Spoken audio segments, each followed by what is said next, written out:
Royal Rumble premium live ইভেন্টের জন্য officially confirm করে দিয়েছেন কোডি রোডসকে। অর্থাৎ এই বছরের মেন্স রয়্যাল রাম্বল ম্যাচটিতে পারফরমেন্স দিবেন কোডি রোডস। আর এই বিষয়টি কোডি রোডস নিজেই কনফার্ম করেছেন। তাহলে কি কোডি রোডস 2026 সালের রয়্যাল রাম্বলও জিততে চলেছেন? বিশেষ করে স্ম্যাকডাউনে এসে কোডি রোডস নিজেই বলেছেন তিনি এই বছরের মেন্স রয়্যাল রাম্বল ম্যাচটিতে অংশগ্রহণ করবেন। শুধু তাই নয়, Cody Rhodes already back to back দুইবার রয়্যাল রাম্বল জিতেই ফেলেছেন।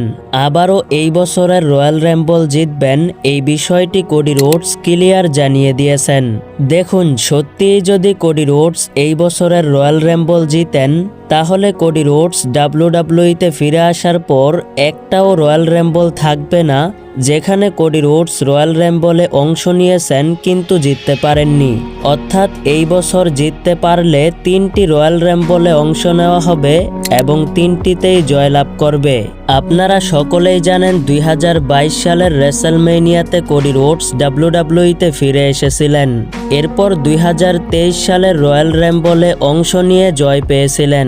তারপর 2024 সালে আবারও রয়্যাল রাম্বলে অংশগ্রহণ করে জিতে গিয়েছিলেন। তবে 2025 সালে কোডি রোডস চ্যাম্পিয়ন থাকার কারণে মেন্স রয়্যাল রাম্বলে অংশ নিতে পারে নাই। এইবার 2026 সালে এসে আবারও কোডি রোডস মেন্স রয়্যাল রাম্বলে উপস্থিত থাকতে চলেছেন। দেখা যাক কোডি রোডস এই বছর রয়্যাল রাম্বল জিততে পারেন কিনা। যদি এইবার জিততে পারে, তাহলে স্টোন কোল্ড স্টিভ অস্টিনের মতন 3বার রয়্যাল রাম্বল জিতা হয়ে যাবে। আপনাদের কি মনে হয় কোডি রোডস এই বছরের রয়্যাল রাম্বল জিততে পারবে কিনা? অবশ্যই কমেন্ট করে জানাবেন। ভিডিওটি ভালো লাগলে অবশ্যই লাইক করবেন।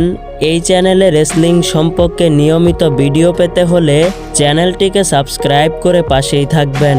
ধন্যবাদ।